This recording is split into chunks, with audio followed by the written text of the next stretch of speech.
रात के 12 बज रहे थे। आरव खिड़की के पास बैठा था, हाथ में मोबाइल और सामने वो लिस्ट। कल से स्कूल शुरू, अलार्म लगाओ, यूनिफॉर्म प्रेस करो। उसने लिस्ट को देखा और मोबाइल फेंक दिया। आरव ने कहा, यार फिर वही सुबह 7 बजे उठना, वही स्कूल, वही क्लास। माँ बाहर से बोली, आरव ब्रश करके सो जा वरना सुबह लेट होगा।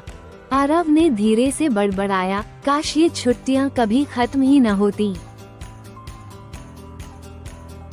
घर का माहौल बिल्कुल वैसा ही था जैसे किसी युद्ध की तैयारी हो। आरव की मम्मी चिल्ला रही थी, मोजे कहाँ रखे थे तूने? पापा बोले, तू न समय की कीमत नहीं समझता। आरव सोच रहा था, छुट्टी वाले दिन तो सबको मेरा आराम प्यारा लगता था, अब सबको टाइम चाहिए। जैसे तैसे यूनिफॉर्म पहनी, बस्ता उठाया और बस स्टॉप की तरफ भागा। राहुल ने कहा, भाई 2 महीने हो गए स्कूल का नाम तक नहीं लिया और अब सीधा बोर्ड लगा दिया, बैक टू जेल। प्रियंका बोली, बैक टू जेल नहीं, बैक टू टीचर का लेक्चर। आरव मुस्कुराया, पक्का आज फिर रोल नंबर से सीट मिलने वाली है। इतने में बस आई, सब अंदर चढ़ गए। एक नई शुरुआत की पुरानी सी कहानी।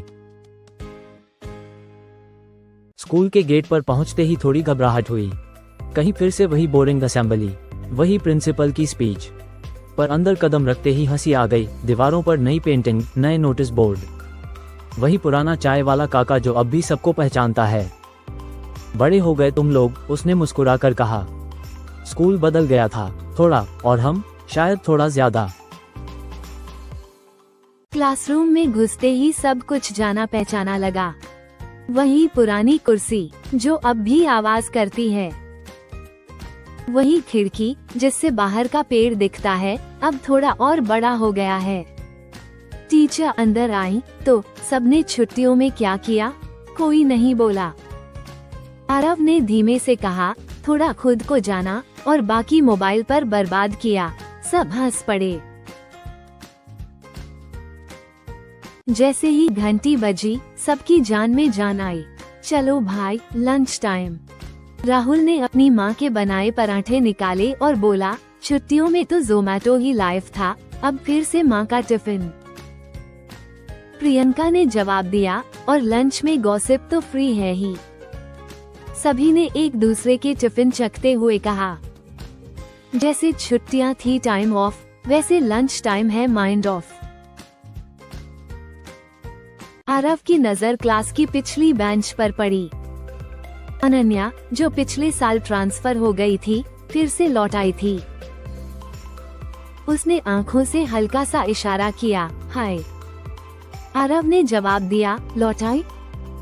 वो बोली, हाँ, जैसे तुम अभी तक यहीं अटके हो। आरव मुस्कुराया, कुछ लोग। टीचर ने छुट्टियों के पहले दिन ही एक सरप्राइज टेस्ट रख दिया।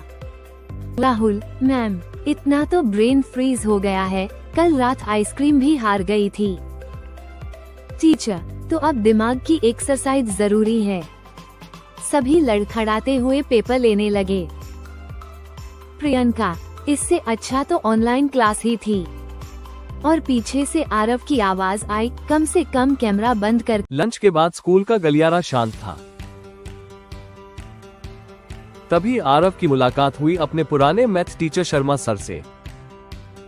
सर ने देखा और बोले, तुम अब भी लेट आते हो? आरव हंसते हुए बोला, आदतें नहीं जाती सर, पर यादें भी नहीं। सर ने कहा, अच्छा है कि लौट आए, स्कूल इमारत नहीं, यादों की कहानी है। छुट्टी की घंटी बजी, सब तेजी से बाहर निकलने लगे। लेकिन आरव रुका, एक पल के लिए पीछे मुड़ा, क्लासरूम देखा।